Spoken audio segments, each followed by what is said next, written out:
I know you're running for District 6, and we're Right. talking a lot about the college, Mhm.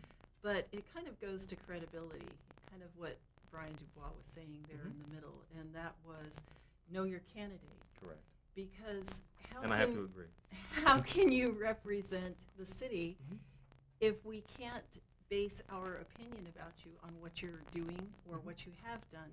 And it sounds like you are so active with what you're currently doing, Correct. you know right down to the parking what's going on. So I I have really to- appreciate I have to stay informed on what goes on. Yeah. And we represent anywhere between 20 to 30,000 students at any given time within the district. And with that, I mean, I represent roughly a body of students or people I represent, which is roughly equivalent to the amount of people in my district. So I mean, right now I'm working diligently to make sure people are represented. And that's something that, as you said, something that's going to transfer right into District 6 if I'm elected. It really, my goal is to make sure that we have, is to make sure that all are represented equally, that we are making sure that we empower people, empower the people's voice. We make sure that there is a seat at the table for people's voice. This is a representative democracy.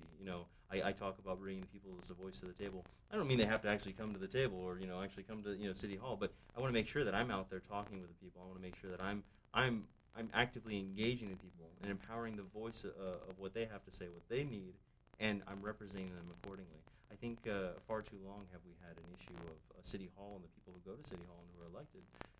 They go there and they kind of disappear and you never see them, and it's great that they serve themselves and maybe a small number of people that kind of all in the families type of attitude. But I think it's about time that we really had the people's voice, back at City Hall, and and running the city. I think the way that the people need. This is an election. We're not putting people there to serve themselves. We're putting people there in office to serve the community. And I think if we don't put the community first, I think we're setting ourselves up for failure. When we were talking the other day, you told me what your major is and what your goals are as far as your education is concerned. Share with us for a minute about that. It's very interesting. Okay. Well, I am a communications major right now at MJC, and I'm going to continue that when I go on to a four-year university. My goal is to go to UC Davis. We'll see how the elections turn out.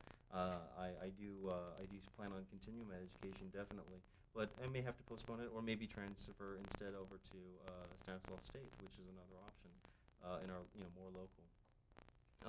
I do plan on getting a political science degree, primarily in foreign relations. I think that we have a very diverse world. I think we have a very diverse, even just local. We have very diverse, and I think that that's something that can help me. I think again communicate with this diversity and bring it all together and make sure that those voices are heard. How do you think you can make your voice be heard for the people if elected to City Council?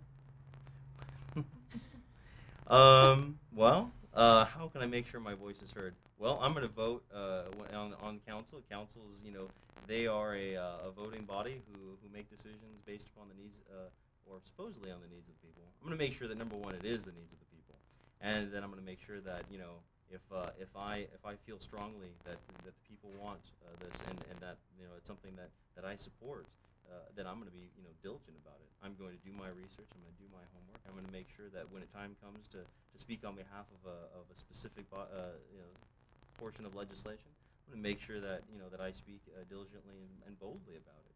I think dancing around an issue is not necessarily going to do anybody any good, and I don't think you're representing the people if you're going to dance around an issue simply to save political face.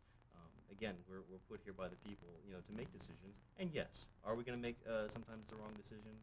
Are we going to sometimes, make mistakes? Absolutely. I think that we've seen that in the past, and I think we've seen that in many different people. But at the same time, we're put here and we're people, and I'm a community member. I have neighbors just like everyone else. I mow my own lawn like everyone else. So. I may make mistakes, but at the same time, if I'm listening to the people, I can tell you that I think I'll limit a lot of the mistakes that I'll be making if I take that into account. And it's the greatest good for the greatest number of people, and that's how I run my business at Modesto Junior College. So I'm hoping how I'll run it at City Council.